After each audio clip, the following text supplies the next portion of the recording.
So here with us we have Natasha, who works for British Dressage. I'm going to let you introduce yourself.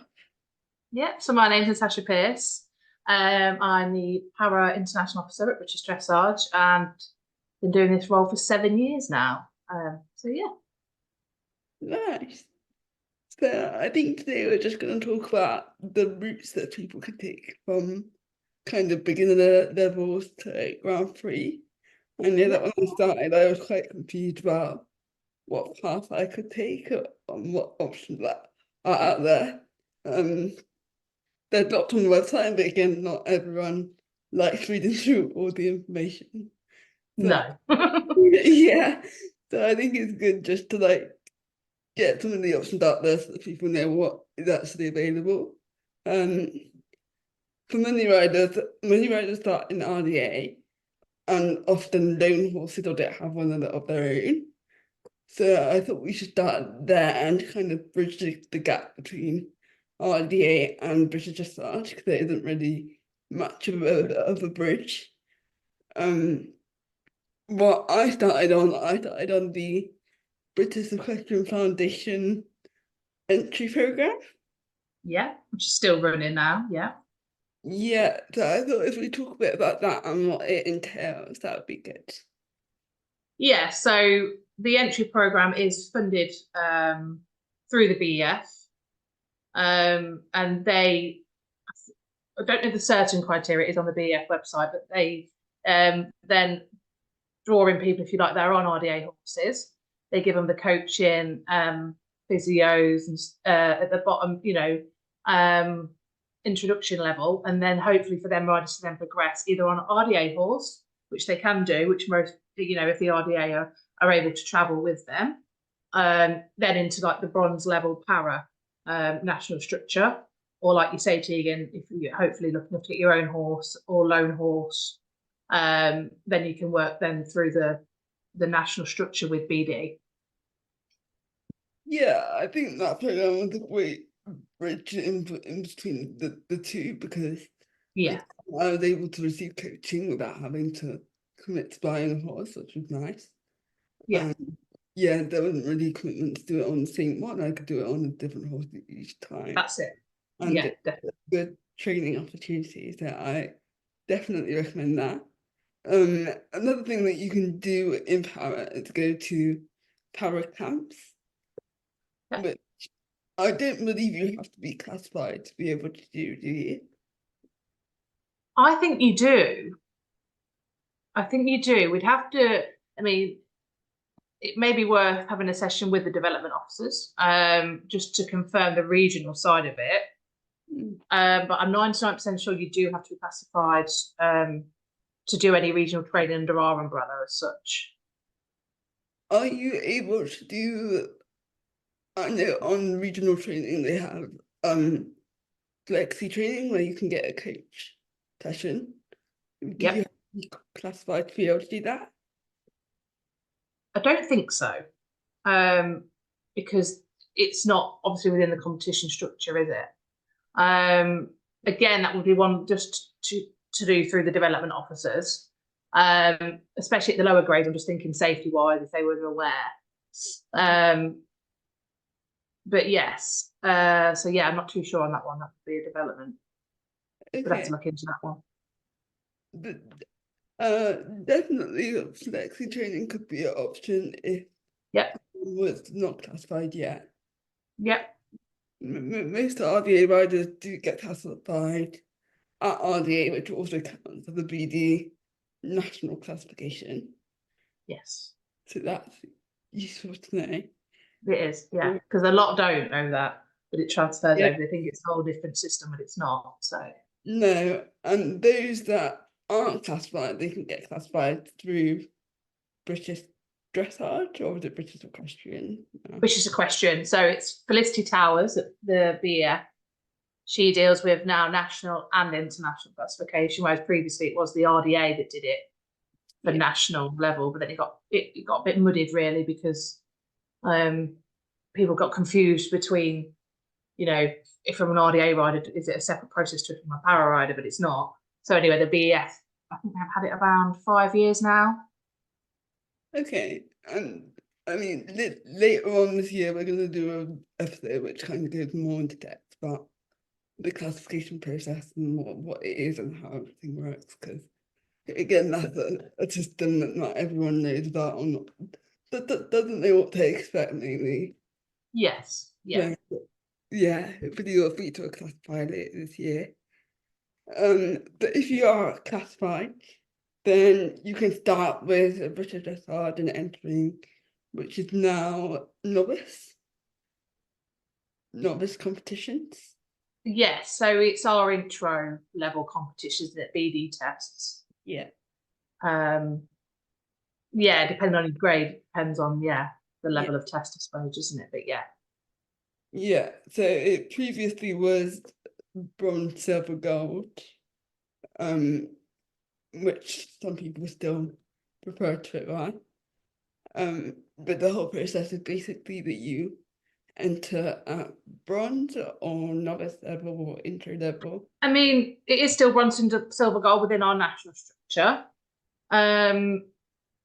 But I have this quite a lot. So you can contest the bronze and silver level, so the intro test or the novice, the intermediate A now, sorry. You can come straight in at silver if you're training at that level, or a lot of riders get confused that they have to come in at bronze. They don't, the bronze level test. With the national classification, they can contest both, which a lot do when they first start out. So that's a good route. Yeah, I found actually doing the bronze and silver was quite nice because I could use the bronze kind of as a warm-up test for Yes. silver.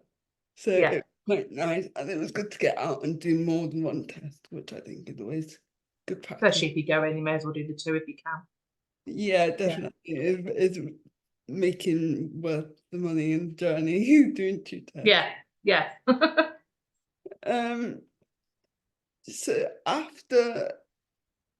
So within bronze and silver, they can then qualify for the championships.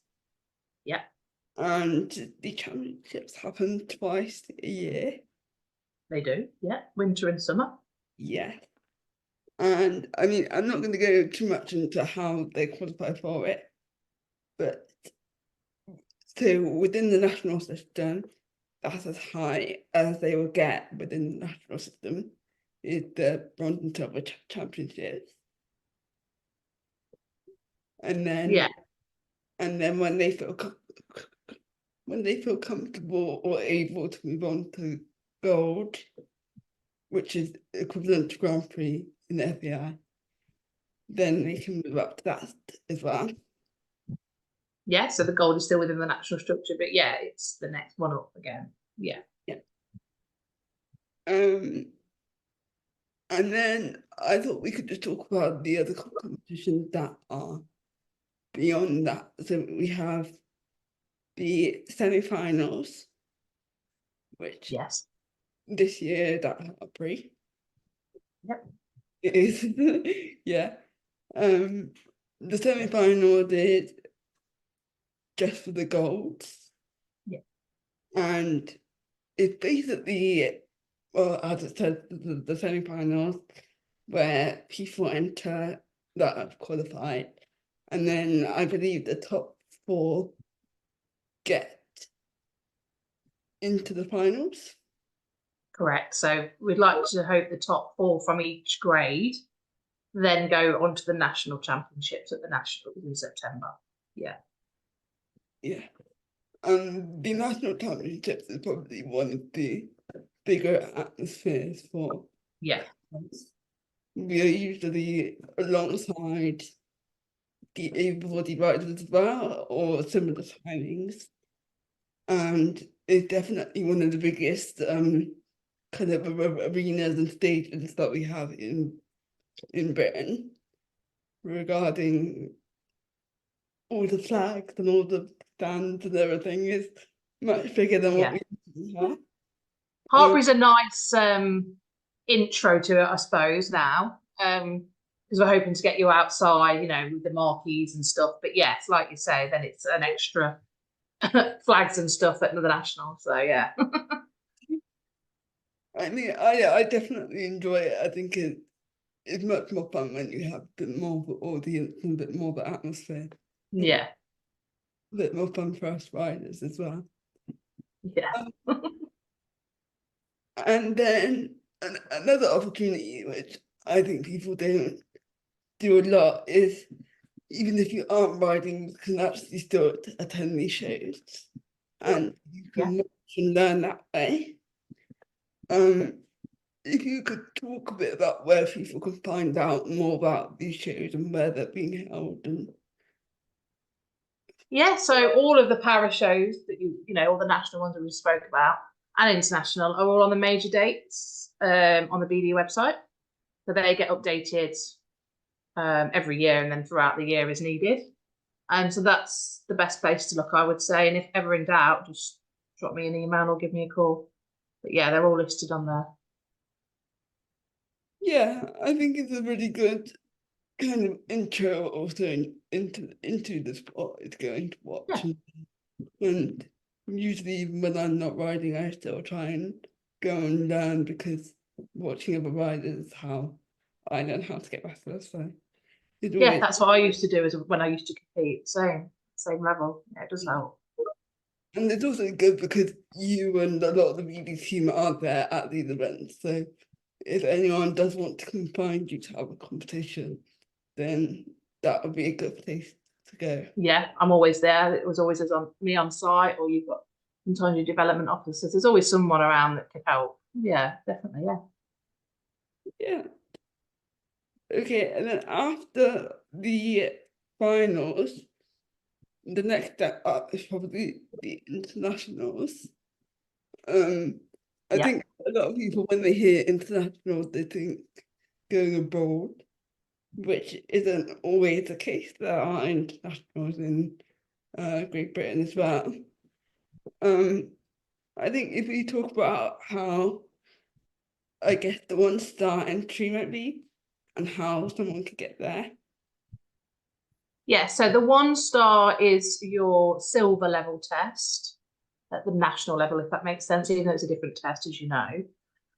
So off the top of my head, it's 2 scores at 65% and then a championship score. And then the silver test, that can come from either the silver level national test or the gold Grand Prix A test. Again, I think it's around 65 and then a score from championships. Well, it can be a qualifier at a championship environment for 2-star as well. So it like you say, it's not as daunting as people think. There's a lot of riders now that are coming through that can test the 1-star, 2-star alongside, and they're at silver national level. So you don't have to wait until you get to that gold 3-star level to compete internationally. So yeah, again, selection criteria is all on the website for that as well if people want to look it up. But yeah. Yeah, it's definitely a lot of fun. I did my first 2-star, I think 2 years ago now. And Wow. it was really fun to actually get out for multiple days, and it's kind of like a little holiday when you're out there. You get to enjoy time as well as riding. So it's very fun, and it's also nice because all of the other power riders are there, so everyone gets along and everyone talks and has a good time. That's it, yeah. And you learn again, don't you, just by being in that environment for 3 days, I suppose. Yeah. Well, again, like when I went away at the Para Academy not too long ago, I was able to speak to other power riders, and I learned about a new set of loop brains that actually worked out a lot better for me. And I was able to follow them and try them out, which was very useful. So yeah, the power community is definitely very great to be around, and everyone gets along and helps each other out, which is really nice. Yeah, definitely. Everyone wants to help everyone, don't they? That's the vibe I always get when I'm about. Yeah, it's nice. Yeah, definitely. If you forget something, someone's always there to keep you. It's very nice. I'm always forgetting something, so I'm always I'm the same. so much to bring to these things. What else can we talk about?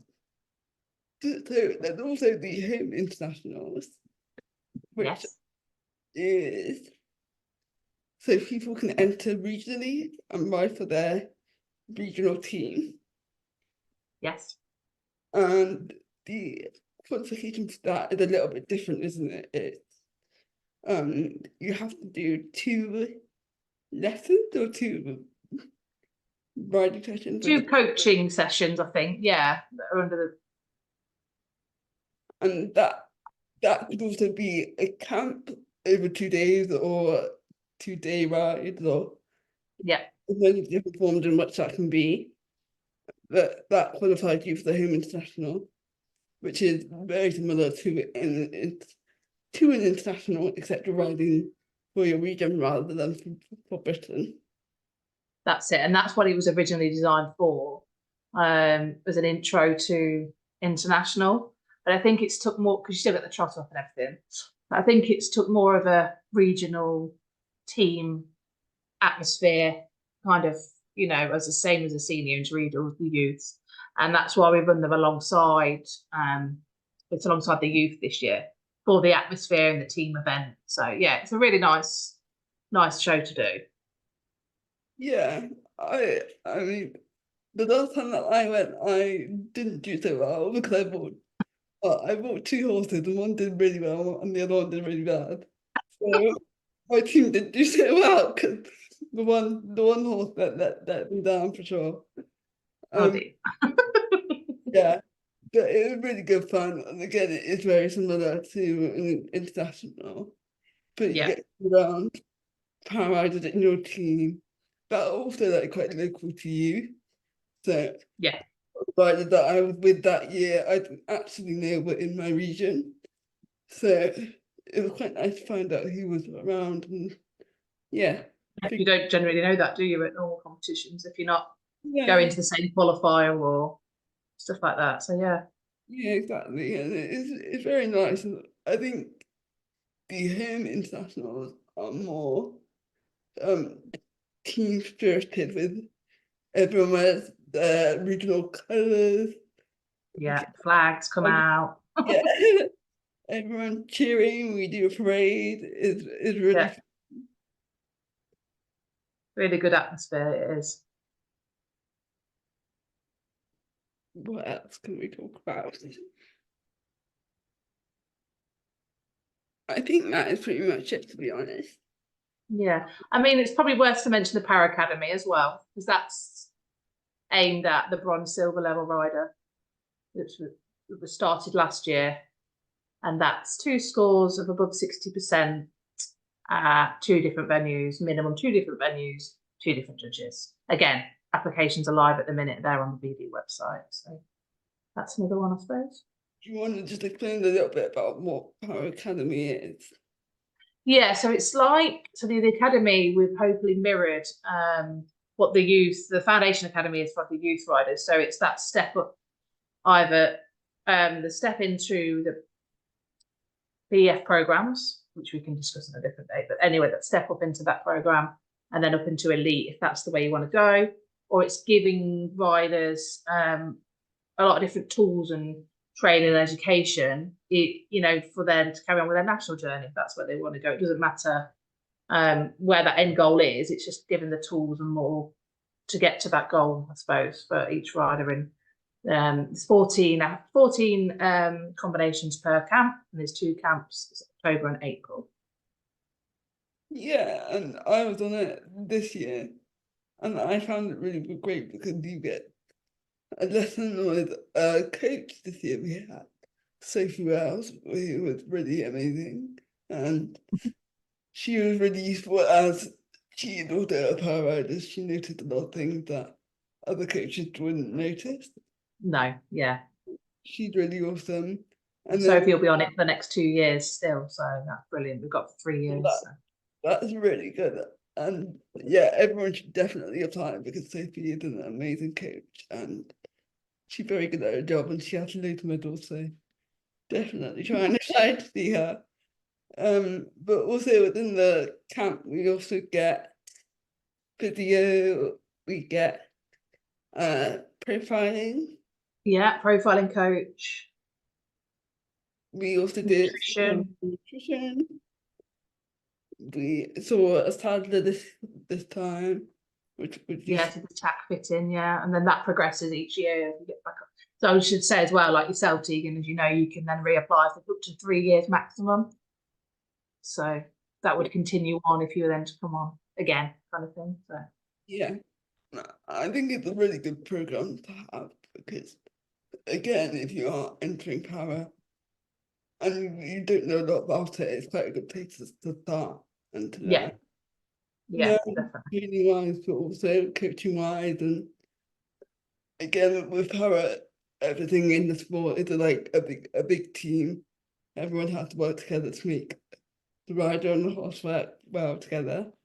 Yeah. Having all the different elements of knowledge and learning is really useful to help with your progress for the year. And again, you with that community again, aren't you, for 2 weekends of the year? Like you know, you come back together again after 6 months, which is nice. Yeah, it's really nice, and we always say that we probably see each other more than our actual family because Yeah. I know I see you more. yeah, we're always out and about somewhere. So Yeah. definitely a family in itself. So Yeah. Yeah. it's really nice. So yeah, I think that is kind of the intro to para dressage. Yeah, definitely. Yeah. And yeah, I think that's it really. Thank you for coming on the podcast. No problem. Thanks for having me.